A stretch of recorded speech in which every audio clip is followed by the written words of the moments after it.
بصوا حبايبي، النهارده ان شاء الله عايزه اوريكم طريقه مختلفه شويه هنعمل بيها المكرونه.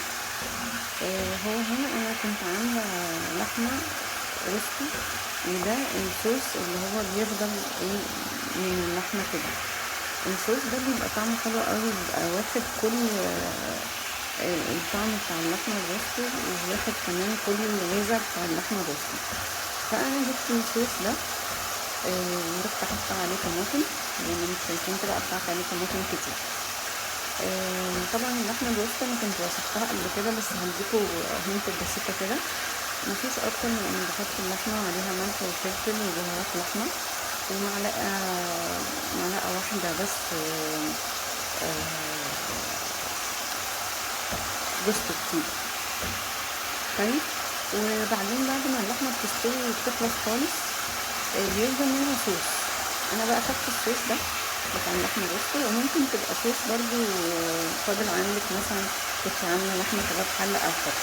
المهم يعني ان هو صوص لحمه، بدل ما نرميه مثلا او منبقاش عارفين نعمل بيه ايه. هو بيبقى حادق شويه وواخد كل الغذاء اللي في اللحمه. انا خدته زي ما هو كده في نفس الطاسه بتاعته حتى الصينيه يعني، ورحت مقطعه عليه طماطم، وبعدين ايه قلبتهم كده في بعض شويه.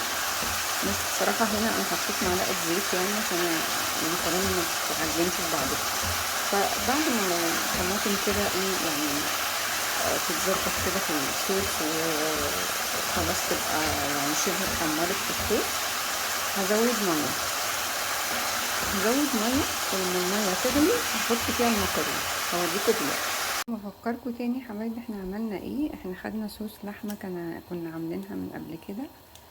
خدنا صوص اللحمة ده ورحنا حاطين عليه طماطم مقطعة، وبعد ما حمرنا الطماطم ومعلقة زيت، وبعد ما حمرنا الطماطم تماما في الصوص رحنا مزودين مية. المية دلوقتي اهي بتغلي بقى لها 5 دقايق كده.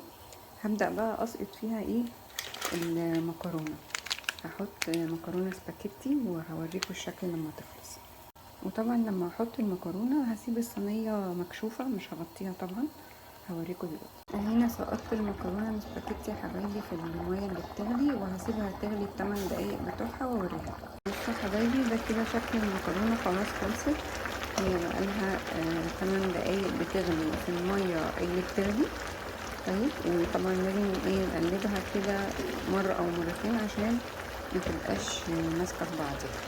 هعيد عليكم تاني انا عملت ايه النهارده. انا وريتكم فكره ازاي نستفيد ببقايا صوص اللحمه اللي بيفضل في الصينيه او في الحله بعد ما نكون سوينا اللحمه خالص ونشلناها من الصينيه. هنا انا سويت لحمه روستو ونشلتها من الصينيه، وسبت الصوص في الصينيه عشان استفيد بيه. عاده الصوص ده بيبقى حادق شويه وبيبقى فيه كل الغذاء بتاع اللحمه. فانا خدته وحطيت عليه طماطم ومعلقه زيت وميه بتغلي، وبعد كده حطيت فيه المكرونه. غليت 8 دقايق وبالهنا والشفا.